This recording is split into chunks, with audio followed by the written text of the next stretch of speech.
My name is Millie Harper. I'm 34 years old, and for most of my adult life, I've been the woman in the room people describe as solid, reliable, calm, easy to work with, not threatening. I live in Manchester, in the UK. I built my career in corporate operations processes, systems, making things run smoothly behind the scenes. I was the person executives leaned on when something broke and the one they forgot to mention when something succeeded.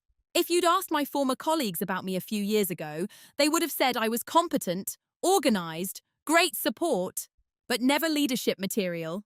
That phrase, not leadership material, was delivered to me gently, almost kindly, as if they were sparing me from embarrassment, as if they were doing me a favor by lowering my expectations before the world did. This isn't a story about revenge. There were no dramatic showdowns, no screaming matches in glass-walled conference rooms, no one stormed out, no one slammed a resignation letter on a desk. This is a story about something quieter. It's about what happens when you are underestimated for so long that you begin to observe more than you speak. When you are placed in a box labeled supporting role. And instead of fighting the label, you study the architecture of the room. It's about realizing that invisibility, when chosen strategically, becomes a kind of leverage. And it's about the year I stopped trying to be promoted and started building something of my own. Within a year, they were applying to work for me, not because I humiliated them, not because I exposed secrets or burned bridges, but because the skills they dismissed were the exact foundation of the company I launched.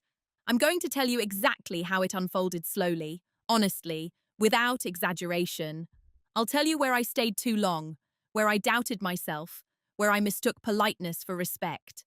And I'll tell you about the quiet moment when something shifted inside me, not loudly, not angrily, but permanently. This isn't about proving people wrong, it's about what happens when you stop trying to convince them at all. Have you ever been told, in a soft voice, that you simply weren't that type of person? At work, I was Millie from operations. Not Millie the strategist, not Millie, the future director, just Millie dependable, organized, efficient, the one you looped into email threads when something needed fixing, the one who stayed late without making a show of it. In meetings, I was often seated slightly off-center, not quite at the decision-maker's side of the table, but close enough to take notes. I spoke when asked. I answered clearly. I rarely repeated myself. And slowly, without anyone ever announcing it, a role formed around me. I became the stabilizer. When a client escalated a complaint, I handled it. When a project timeline slipped, I recalibrated it. When two departments misunderstood each other, I translated. I was told I had great emotional intelligence. It took me years to realize that sometimes that's corporate language for you make everyone else comfortable. The leadership team was mostly men in their 40s and 50s, not aggressive, not cruel, polite, even warm at times. They called me brilliant in passing conversations. They trusted me with sensitive documentation. But trust has layers. They trusted me to manage details. They did not trust me to shape direction. When strategic planning sessions happened, I was occasionally invited usually to provide operational insight. That meant I would outline risks, resource constraints, and execution timelines. They would nod thoughtfully. Then someone else would summarize my points in broader language and receive credit for big-picture thinking. I noticed it the first few times. I told myself it didn't matter. After all, the work was still being done well. And wasn't that the point? Outside of meetings, colleagues came to me for advice constantly. Junior staff asked how to handle difficult clients. Mid-level managers asked how to streamline reporting structures. I would sketch frameworks in my black notebook systems for communication, delegation maps, and decision trees. They would leave my desk saying, "You should really be in leadership." But somehow, when promotions were discussed, my name hovered just beneath the final list. Feedback was always gentle. "Millie, you're invaluable where you are. We rely on you heavily in operations. You're so good at supporting leadership." Supporting leadership? It's an interesting phrase. It implies proximity to power without access to it. There was never a dramatic rejection. No one slammed a door in my face. It was softer than that. It was the steady shaping of expectation. When new hires joined, I was introduced as the backbone of the team. That sounds like praise until you realize that backbones are meant to hold things up quietly, not decide where the body goes. I wore neutral colors, I kept my tone even. I didn't interrupt. I thought that was professionalism. And perhaps it was. But invisibility can masquerade as humility for a very long time. Looking back, I can see how carefully I fit into the version of myself that was easiest for them to understand. The efficient one, the calm one, the non-threatening one. I believed that excellence would eventually speak for itself. What I didn't understand yet was this. Excellence, when confined to execution, rarely translates into authority. And the longer you perform reliability without claiming vision, the more people assume you don't have one. I wasn't angry. I was patient. And patience, when stretched across years, begins to collect data. The first time I heard it, it wasn't even meant to wound. That's what made it memorable. We were in a quarterly review meeting, glass walls, filtered sunlight, the low hum of the city outside. I had prepared the operational forecast for the next 2 quarters. I'd stayed late the previous week, mapping scenarios: best case, moderate risk, worst case. When it was my turn, I spoke calmly, walking them through projected bottlenecks and suggesting a structural adjustment in how we allocated project leads. Silence followed. Not dismissive silence, thinking in silence. Then Daniel, our managing director, leaned back slightly and smiled in that almost paternal way he had. "Millie," he said, "this is excellent. Truly. You're incredibly thorough." He paused. "But leadership isn't just about structure. It's about presence. It's about energy in a room." You know, there was a small murmur of agreement. Not malicious, just comfortable. He continued. "Softer now. You're indispensable to us operationally. I'm not sure a leadership track would actually play to your strengths." It was said as guidance, as protection. I nodded. I even smiled, because on the surface, nothing cruel had happened. He didn't call me incapable. He didn't question my intelligence. He praised my work. But something subtle shifted inside me. Leadership isn't just about structure. What I heard was, what you're good at doesn't count in that category.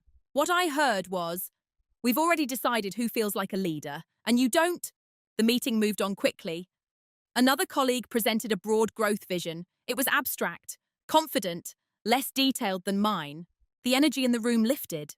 That was leadership. Afterward, 2 co-workers stopped by my desk. "Don't worry," one of them said lightly.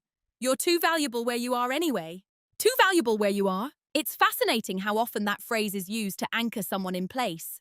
I opened my black notebook that evening when I got home. I didn't write an emotional rant. That wasn't my style. I wrote the date. And underneath it, one sentence: leadership equals perception, not contribution. I didn't fully believe it yet, but I had begun to suspect it. That moment wasn't explosive. It wasn't dramatic enough to justify outrage, which made it easy to ignore. So I did. I told myself they were right. Maybe I didn't have that energy. Maybe my quiet nature read as support rather than direction. I adjusted my behavior slightly in the following weeks. I tried speaking earlier in meetings. I experimented with more assertive phrasing. It felt unnatural, slightly forced. And interestingly, the reaction was subtle but noticeable. People seemed surprised when I interrupted, as if I had momentarily stepped out of character. The first small cut wasn't a rejection. It was a definition, a quiet agreement in the room about who I was allowed to be. And at the time, I still believed that if I worked hard enough, if I refined my presence, sharpened my tone, polished my confidence, they would eventually revise that definition. What I didn't understand yet was this. When people categorize you early, they rarely revisit that decision. Unless something forces them to. After that meeting, nothing dramatic changed, which is exactly how normalization begins. There was no formal announcement that I wasn't leadership material, no document, no policy, just a subtle recalibration in tone. I began noticing how often my ideas were reframed by someone else before being accepted. In one strategy session, I suggested we restructure our client onboarding process to reduce friction in the first 30 days. I explained that early confusion was increasing churn risk not visibly, but measurably. There were polite nods. 10 minutes later, Oliver leaned forward and said, "What if we reimagined onboarding as a retention strategy rather than just an admin process?" The room lit up. That's sharp. That's big picture thinking. Exactly the kind of leadership perspective we need. I didn't correct anyone. Because technically, It wasn't theft. He had just elevated the language, repackaged it. And I told myself that's what leaders do, they frame. But I had framed it, just quietly. Moments like that began stacking, small, almost defensible, easy to rationalize. When I led cross-department problem-solving sessions, senior leadership often sent someone else to facilitate the executive summary at the end. That person would stand at the front and articulate the insights I had already drawn out. They were credited with alignment. I was thanked for the coordination. Coordination is a useful skill. It is rarely celebrated as visionary. What's interesting is that no one treated me badly. No one rolled their eyes at me. I was respected in the way you respect infrastructure. Necessary, stable, invisible. I started adjusting internally instead of externally. Instead of asking, why don't they see me differently? I asked, what am I doing that confirms their view? The answer was uncomfortable. I made their lives easier, constantly. I anticipated objections before they formed. I solved issues before they escalated. I absorbed tension so it never reached the boardroom. In doing so, I removed opportunities for dramatic leadership displays. There's something psychologically powerful about solving problems in public. I solved them in private. I began telling myself that patience was strength, that my time would come, that steady performance always rises. But slowly, another thought started threading through that optimism. What if this is the role? What if I had already been cast, and the only person who hadn't accepted it was me? There was one afternoon that crystallized the pattern.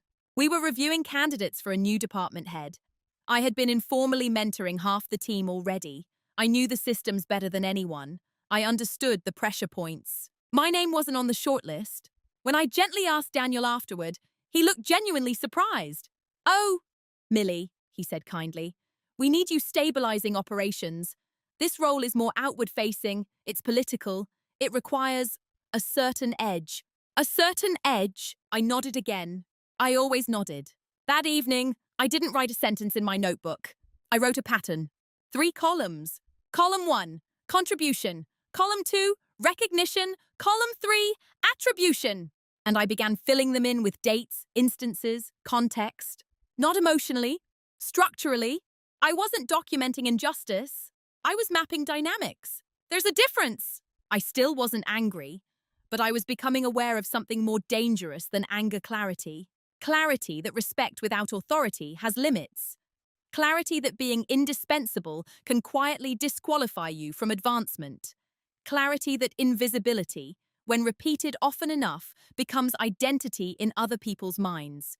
And the most unsettling realization of all, I had participated in building that identity.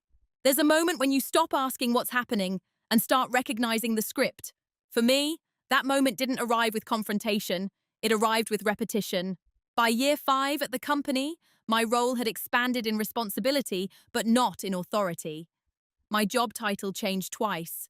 My salary improved steadily. My access to information increased. But decision-making power that remained carefully adjacent, never central. I began to see the outline of the role they had unconsciously assigned me.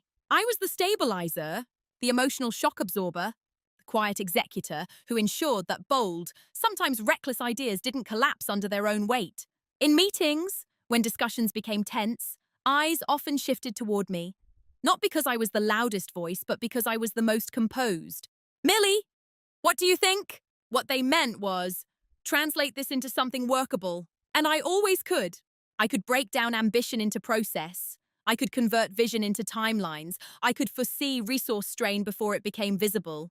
But the more reliably I performed that function, the more firmly it became my identity. It's subtle how organizations assign roles beyond job descriptions. There's the visionary, the closer, the charismatic rainmaker, the political negotiator, and then there's the backbone.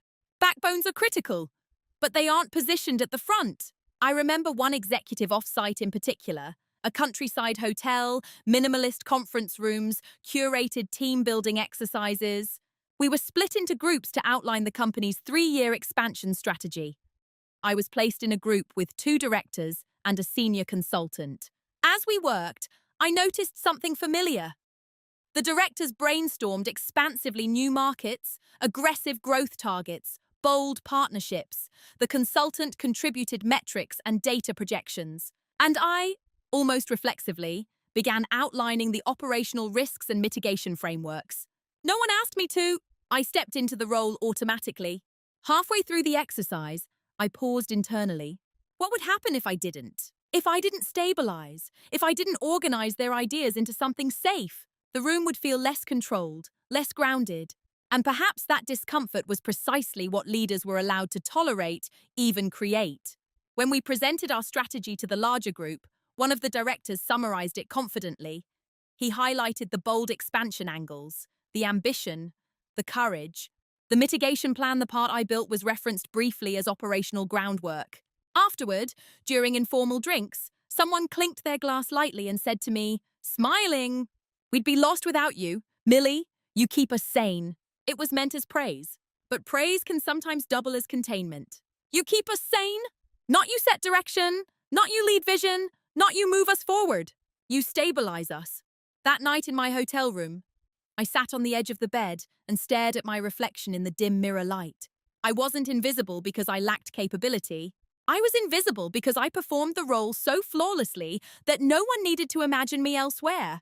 And perhaps, if I'm honest, neither had I. Until that evening, that was the first time I questioned whether the role assigned to me was one I had unconsciously accepted. Not because I agreed with it, but because I was very, very good at it. The shift didn't happen in a meeting. It didn't happen during feedback. It happened on an ordinary Tuesday morning at 7:10, before anyone else had arrived. I was sitting alone in the office kitchen, stirring my tea, reviewing a proposal I had helped build from the ground up. It was a large-scale client transformation project, one I had quietly architected over months. I had designed the operational structure, the staffing model, and the delivery phases. I had anticipated friction points before they materialized. The proposal would likely bring in the largest contract of the year. Later that morning, it would be presented to the board. I was not presenting it. Daniel and Oliver were, and again, this wasn't unusual. I had grown accustomed to this choreography. I built, they fronted. But that morning, as the kettle clicked off and the office lights hummed overhead, something inside me stilled. It wasn't anger. It wasn't resentment. It was a question. If I disappeared tomorrow, what would happen? Not emotionally, structurally. Who would know how the staffing matrix actually balanced? Who understood the margin pressure behind Phase 3? Who had mapped the client's internal politics in detail? I did, because I always did. And for the first time, I allowed myself to follow that thought to its logical conclusion, not as ego, but as analysis. If the architecture lives in me, then what exactly am I? Support or source? That distinction changed everything. I walked back to my desk and opened my black notebook. Instead of documenting another pattern of dismissal, I drew a single line down the center of the page. On the left, I wrote what they think I am. On the right, I wrote what I actually do. Left side, reliable executor, operational support, stabilizer, process manager. Right side, system architect, risk strategist, talent allocator, revenue protector, cultural translator, decision influencer. The two columns didn't match. Not in scale, not in weight. And that was the shift. I had been trying to earn a new label within their framework, but I was operating beyond it. The realization was almost clinical, calm. For years, I had believed the path forward required convincing them I was leadership material. If I refined my presence or sharpened my delivery, they would eventually promote me into the identity I felt capable of. But sitting there that morning, I saw something simpler and more unsettling. They didn't misjudge my ability. They categorized my utility. And those are not the same thing. I wasn't overlooked because I lacked skill. I was positioned where I was most useful to them. And organizations rarely disrupt what benefits them. The board presentation went well that afternoon. The proposal was approved. Congratulations circulated. Daniel sent a company-wide email praising the strategic vision and leadership clarity behind the initiative. My name appeared in the third paragraph. Special thanks to Millie for operational excellence. I read it once, and instead of feeling that familiar quiet ache, I felt something steadier. Detachment. Not from the work. I still cared deeply about the quality of what I built. But from the need for their recognition. For the first time, I stopped asking how to be seen differently and started asking something far more dangerous. What would it look like to build where I decide the categories? After that Tuesday, I didn't change outwardly. That was the part no one noticed. I still arrived early, still delivered clean reports, still smoothed tension before it escalated. If anything, my performance sharpened. But internally, something had reorganized. Silence was no longer something I fell into. It became something I chose. In meetings, when ideas were floating loosely and someone looked toward me for stabilization, I paused a second longer than usual, just enough to observe the discomfort, not to create chaos, to measure dependency. It was subtle. A proposal would surface ambitious, underdeveloped. Normally, I would immediately outline the resource implications and the structural adjustments needed to support it. Instead, I would ask a question. How would we operationalize that at scale? Then I would lean back. The room would shift slightly. Someone else would attempt to answer. They often missed a key constraint. Another person would jump in. The discussion would circle. Eventually, they would turn back to me. Millie, what are we missing? And I would respond, but concisely. Enough to clarify, not enough to carry. For years, I had been absorbing the weight of execution so others could appear bold. Now I let that weight remain visible. Interestingly, no one accused me of withdrawing. My tone was calm, my contributions were still valuable, but I stopped overfunctioning. Overfunctioning is a quiet trap. When you consistently operate at 120%, people recalibrate their baseline around your excess. Your extraordinariness becomes their expectation. I reduced myself to 100%. The difference was revealing. Deadlines stretched slightly. Discussions ran longer. Small inefficiencies surfaced more frequently. Nothing catastrophic, just enough friction to expose how much invisible glue I had been applying. And I watched carefully, not with resentment. With data collection, I began to notice who adapted and who floundered, who leaned into problem solving and who defaulted to deflection, who possessed genuine strategic thinking and who relied on charisma to fill gaps. Silence, when chosen intentionally, becomes diagnostic. At the same time, I redirected energy inward. Instead of volunteering for extra cross-department fixes, I used that reclaimed time differently. I studied industry case studies during lunch. I researched emerging operational software trends. I began mapping how smaller firms were scaling without traditional corporate hierarchies. I wasn't planning an exit yet, but I was expanding the context. There's something powerful about learning without announcing that you're learning, about preparing without signaling intention. To them, I was steady, stable, the same Millie, but my attention had shifted from proving myself within their structure to understanding the structure itself. One afternoon, Daniel stopped by my desk. "You've been quieter lately," he said lightly. "Everything all right?" I smiled. "I'm focusing." He nodded, satisfied, because in his mind, quiet equaled compliance. He didn't see that quiet had become calibration. I was measuring my value in structural terms, not emotional ones. What would break if I stepped away? What could I replicate independently? Which relationships were transactional and which were transferable? I was no longer trying to be perceived as leadership material. I was assessing whether leadership required their permission at all. And the more I observed, the clearer something became. The architecture I had helped sustain for years wasn't as complex as it appeared. It was simply well managed. By me, preparation never looks dramatic from the outside. There were no secret meetings in dim cafes, no whispered phone calls in stairwells.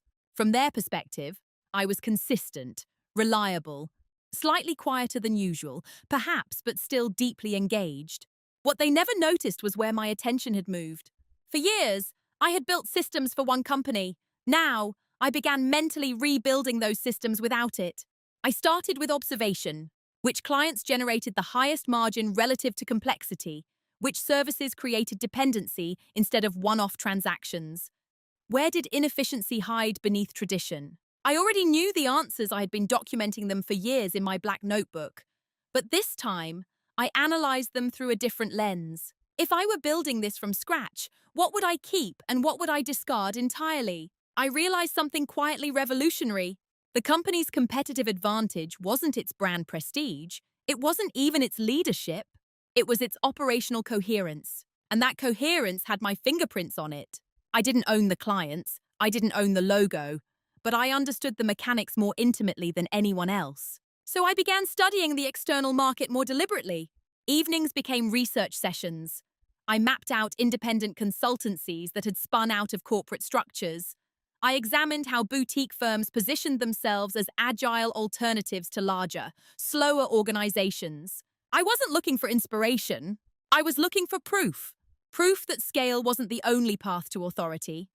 Proof that quiet operators could build visibly. I enrolled in an online course on small business financial structuring under my personal email.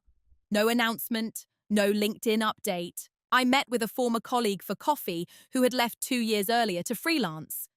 I framed it as curiosity about her transition. She spoke candidly about autonomy, about risk, about how terrifying and liberating it felt to build her own client base. I asked precise questions, not emotional ones. What's your average client acquisition cost? How do you handle scope, creep without a corporate shield? What do you miss about structured teams? I took notes afterward. At work, I paid closer attention to something else: dependency patterns. Which clients trusted me personally? Which junior staff members sought my guidance rather than their direct supervisors? Which vendors defaulted to me for clarity? Influence isn't always tied to a title. Sometimes it's embedded in relational trust. And trust, unlike hierarchy, can travel.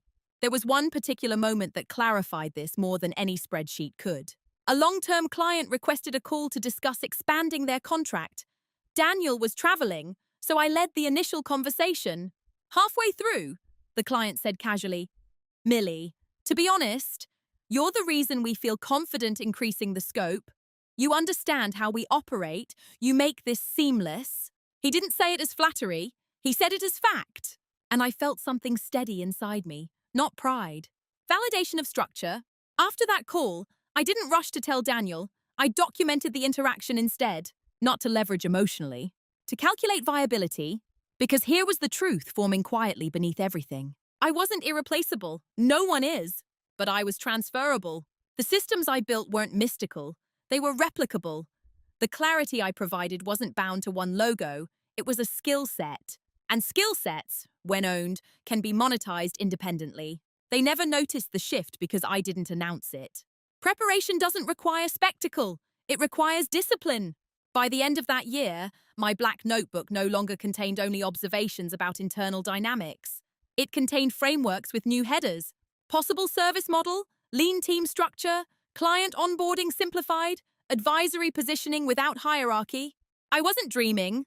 I was drafting. And drafting is far more dangerous than wishing. There's a difference between suspecting you have leverage and proving it to yourself. Up until that point, everything I had done was exploratory: quiet research, hypothetical modeling, private drafting. But leverage isn't theory. It's confirmation. The confirmation came in an email. It was from a mid-sized tech firm we'd worked with for 3 years.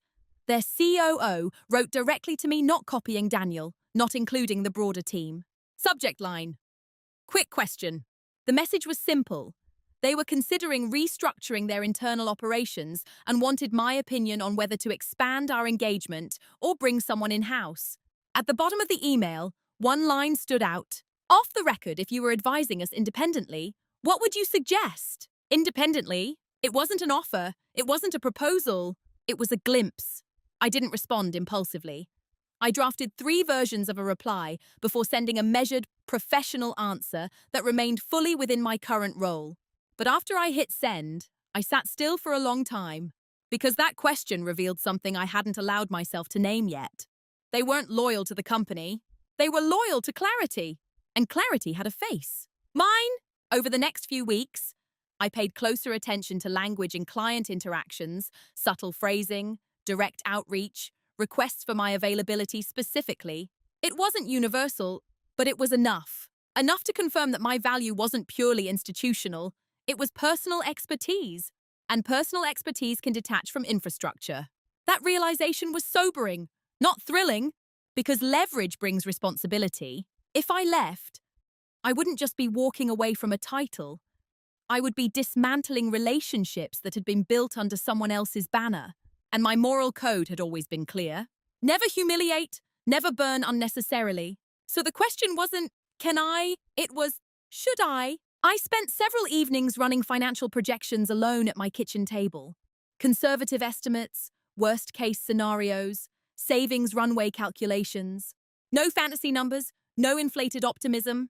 If I launched independently and secured even 2 mid-tier clients within 6 months, the model would hold. If I secured 3, it would exceed my current salary. The numbers didn't excite me. They stabilized me. But the real private reveal came during a smaller internal meeting a month later. We were discussing expanding into a new service line, one I had essentially piloted quietly within existing projects. As the directors debated branding angles, I listened carefully. They were enthusiastic, but disconnected from execution complexity. For a brief moment, I imagined staying, imagined pitching to formally own the new service line, imagined negotiating equity or partnership. Then I watched how quickly the conversation centered around visibility rather than substance, around perception rather than delivery. And I felt something settle. I didn't want permission to build inside someone else's ceiling. I wanted to design the ceiling. That was the private clarity. Not anger, not rebellion, ownership. Within a week, I booked a consultation with a business solicitor under a personal holiday day from work. I didn't tell anyone why. I asked practical questions. What's the cleanest way to structure a consultancy that avoids conflict of interest? How do non-solicitation clauses typically function in practice? What constitutes ethical separation versus legal risk? I wasn't planning to take clients aggressively. I wasn't planning to sabotage anything, but I needed to know the edges of the map. When I left that meeting, folder in hand, the air felt different. Not lighter, clearer. Leverage is quiet power. It doesn't require an announcement. It simply changes the way you stand in a room. From that day forward, I no longer felt overlooked. I felt temporary. And that distinction transformed every interaction that followed. Clarity creates a crossroads, and crossroads demand honesty. By early spring, I had enough information to move in several directions. Option 1 was the safest stay. Continue performing at a high level. Quietly negotiate for expanded influence over time. Perhaps an angle for a partnership. It was plausible. I was respected.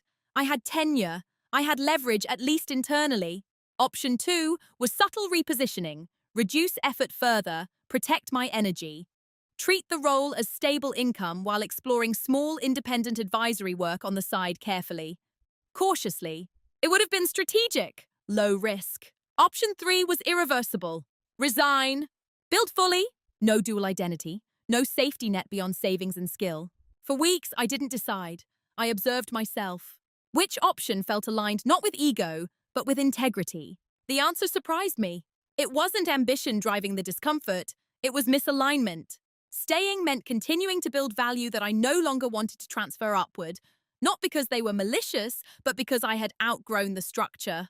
The final push came unexpectedly during a routine performance review. Daniel sat across from me, relaxed, confident. "You've had an exceptional year," he said. "We're expanding your operational oversight, more teams, higher budget control." It was a promotion in scope, not in authorship. I listened carefully as he outlined new responsibilities, more complexity, more dependence. Then he added, almost as reassurance, "You're exactly where you need to be." There it was again. Containment disguised as affirmation. Exactly where you need to be. For the first time in years, I didn't nod automatically. I asked a single question. "Where do you see my role in shaping long-term strategic direction?" He paused, not defensively, thoughtfully. "Well," he said slowly, "your strength is execution. Vision comes from a different profile, but that doesn't diminish your importance." Different profile? He meant it sincerely. That sincerity made the answer clearer. They weren't holding me back intentionally. They simply didn't see me in that category, and likely never would. And I realized something steady and irreversible. I didn't want to fight for reinterpretation. I wanted authorship. That evening, I walked home through light rain Manchester in its familiar grey. The city felt unchanged, ordinary. But inside me, the decision had crystallized. I would resign. Not dramatically, not reactively, strategically. I gave myself 60 days. 60 days to finalize legal structure. 60 days to solidify a minimalist service model. 60 days to ensure my exit was clean ethically and contractually. I would not poach. I would not undermine. I would not announce grand visions prematurely. I would simply leave fully. Option 3 was the only path that respected the clarity I had earned. Once that decision was made, fear surfaced, but it was sharp, not paralyzing. Fear of income gaps, fear of failure without corporate insulation, fear of discovering they were right. But beneath all of it was something stronger.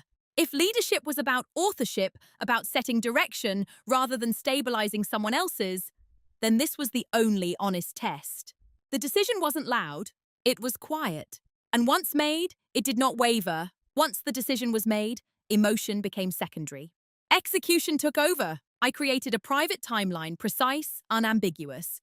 Company registration by week 2, banking structure by week 3, brand positioning finalized by week 4, soft outreach conversations only after a formal resignation notice. No improvisation. The first step was legal clarity. I incorporated a limited company under my full name, not something abstract or grandiose. I didn't want a brand that hid me. I wanted alignment between expertise and identity. The solicitor reviewed my employment contract carefully. Non-solicitation clauses were specific but not suffocating. I could not directly approach active clients for a defined period. I could not use proprietary documents. That was fine. I didn't need their templates. I had built my own frameworks long ago, mentally refined, adaptable, ethically clean. Next came financial insulation. I calculated my minimum viable income requirement stripped of lifestyle inflation, rent, utilities, insurance, modest savings buffer.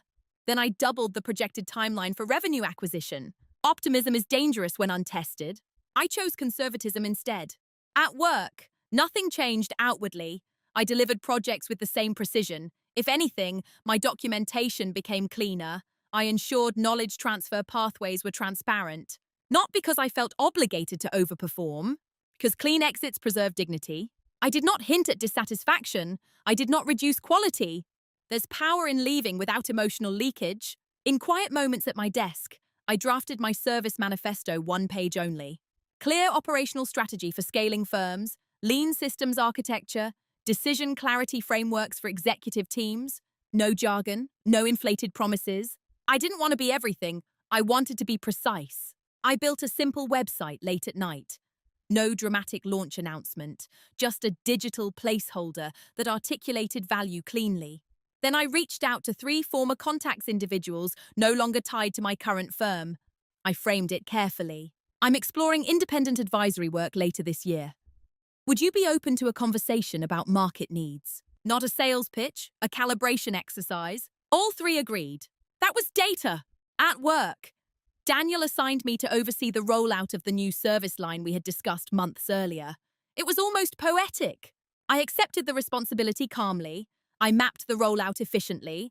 I trained 2 mid-level managers thoroughly, more thoroughly than necessary. Redundancy planning? No one noticed. Because from their perspective, I was being exceptionally responsible. Which I was. But responsibility now served 2 directions. By the time I drafted my formal resignation letter, it was short. No emotional language, no grievances, gratitude for growth, 30 days notice. I printed it on clean white paper and placed it inside my black notebook. I didn't deliver it immediately. I waited until all structural loose ends were tied, until I was certain no one could accuse me even privately of abandoning instability. The morning I finally walked into Daniel's office, I felt steady, not triumphant, not fearful, just aligned. Moving in silence isn't about secrecy for its own sake. It's about preparation that speaks louder than announcement. By the time anyone realized I was serious, the architecture was already built. They simply hadn't been invited to see it. When I handed Daniel the letter, he didn't react immediately. He read it once, then again. "I didn't see this coming," he said quietly. That sentence told me everything. Because from his vantage point, nothing had been visibly wrong. My performance had been steady. My tone had been professional. I hadn't complained. I hadn't demanded. Silence, when strategic, conceals momentum.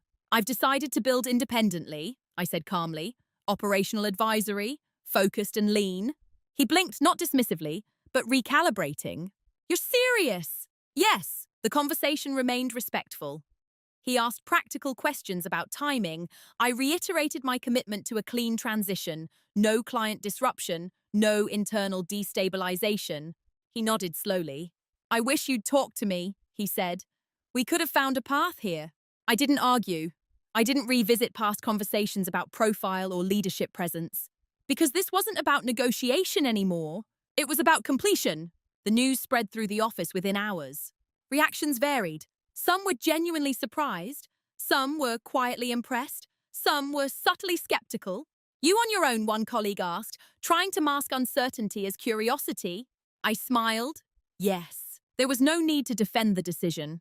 In the weeks that followed, the consequences began surfacing not dramatically, but structurally. Meetings ran longer. The new service line rollout encountered small coordination gaps. Not failures, just friction. Questions that used to be preemptively answered now require back-and-forth clarification. Two junior managers began scheduling extra check-ins with Daniel. Just making sure we're aligned, they said. Clients requested more frequent update calls. One long-term client asked directly, "Will Millie still be involved post-transition?" When told no, they paused. "We'll need reassurance on continuity," they replied. Reassurance takes time. Time costs energy. Energy exposes dependency. I wasn't indispensable. The company continued functioning. Of course it did. But I had been a stabilizing constant, and constants are only fully appreciated once removed. What struck me most wasn't panic. It was confusion. Leadership had always believed I was excellent at execution. They hadn't fully realized how much strategic interpretation I had been embedding within that execution. Without that translation layer, conversations became more literal, less anticipatory. One afternoon during my final week, Daniel stopped by my desk again. "I underestimated how much connective tissue you were holding," he admitted. It wasn't an apology. It was recognition just slightly delayed. I thanked him, not sarcastically, genuinely, because the acknowledgement, though late, confirmed something important. My value had not been imagined. It had simply been categorized narrowly. On my last day, there was a modest farewell gathering, kind words, polite applause, a card signed by the team. Backbone of this place, someone wrote. I read it without bitterness. Backbones are strong, but they are not meant to remain inside structures that no longer fit them.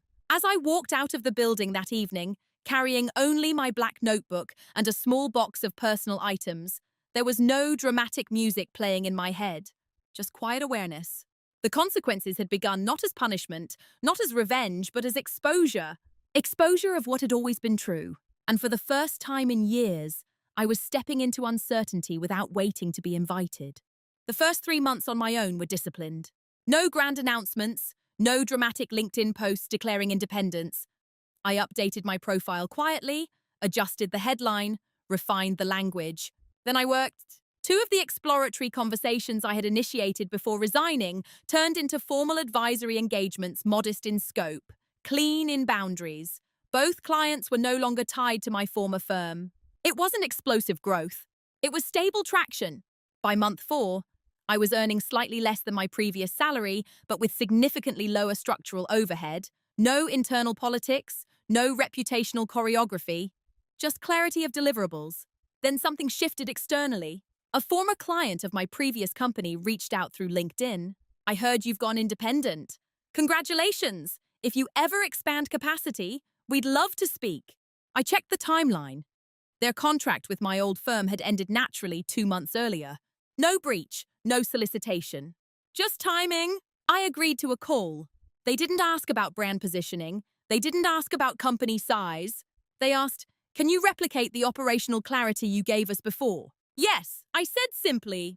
Within weeks, that engagement replaced the income gap entirely. Meanwhile, inside my former company, friction had grown. Not collapse friction. One of the junior managers I had trained reached out privately. "Can I ask you something honestly?" she wrote. "Sure. Did you always plan to leave?" "No," I replied. "I planned to grow." She didn't respond for a long time. Then, "They're trying to restructure some of what you handled. It's messy." I didn't feel satisfaction, only confirmation. Around month 7, I received an email I hadn't anticipated. Subject line: opportunity to collaborate. It was from Daniel. He kept the tone professional. The company was reassessing its operational framework. They were exploring external advisory partnerships to strengthen structural clarity. Would I be open to a conversation? I read the email twice. Not because I was shocked, but because the irony was almost elegant. The woman who wasn't leadership material was now being approached as external strategic support. I responded neutrally. "I'm open to a discussion, My current capacity allows for selective engagements. The meeting took place virtually. Daniel appeared slightly more reserved than usual. He outlined their internal challenges, coordination gaps, scaling strain, and client retention pressure. I listened, calm, focused. At the end, he said something that lingered. In hindsight, we may have positioned you too narrowly. May have. I didn't correct him. Instead, I outlined a structured advisory proposal, clear deliverables, defined timeline, premium pricing. Not inflated, just appropriate. He didn't negotiate aggressively, because this wasn't internal compensation. It was market rate. After the call ended, I closed my laptop slowly. There was no rush of triumph, just quiet recognition. They weren't applying because they regretted how they treated me emotionally. They were responding to structural absence. And structures, once reconfigured, cannot be restored by sentiment. By month 10, 2 former colleagues reached out separately. Not for collaboration, for employment. I've been thinking about making a move. One wrote, "If you're ever hiring." Within a year, they were applying to work for me, not out of humiliation, not because I exposed flaws publicly, but because clarity travels. And when people encounter it elsewhere cleanly, confidently, without bitterness, they reconsider where it lives. By the time the realization fully settled inside my former company, it wasn't dramatic. It was simply too late to reverse. Because leadership isn't something granted retroactively. It's exercised and then recognized. The first time I walked back into their office building, it was as a consultant. Not staff, not support, external advisor. The reception area looked the same. The glass walls, the muted grey carpet, even the faint scent of coffee was familiar. But the posture with which I entered had changed. I wasn't there to stabilize quietly. I was there to diagnose. Daniel greeted me in the conference room with professional warmth. No awkwardness, no dramatics. "Thank you for coming," he said. "Of course," I replied. The meeting included 3 directors, 2 of whom had once summarized my ideas as their own. They nodded politely as I set up my laptop. No one referenced the past directly. There was no apology tour, just agenda items. I began by outlining what I had observed from the documentation they provided. "Your friction isn't in vision," I said calmly. "It's in translation. Strategy is being announced faster than it's being structurally integrated." No accusation in my tone, only assessment. I mapped process gaps on the screen, decision bottlenecks, communication redundancies, talent misallocation points. It was the same work I had done internally for years. The difference was framing. Now, it was called strategic restructuring. Halfway through, one director leaned back and said quietly, "We used to rely on you to catch this before it surfaced." There it was. Not hostility, recognition. I met his eyes briefly. That was part of my role. Daniel folded his hands. "In hindsight," he said carefully, "we may not have fully recognized the scope of that role. It was as close to accountability as he would come. And strangely, I didn't need more. Because confrontation doesn't always require emotional excavation. Sometimes clarity is sufficient. We discussed implementation phases. I defined boundaries explicitly. "I'll provide structural mapping and executive advisement," I said. "Execution ownership remains internal. This time, I would not absorb excess." As the meeting concluded, Daniel walked me toward the exit. "I want to say," he began, then paused, recalibrating his words. "You've built something impressive." "Thank you," I said. Another pause. "If we'd adjusted earlier," he started, "it might have been different." I finished gently. He nodded.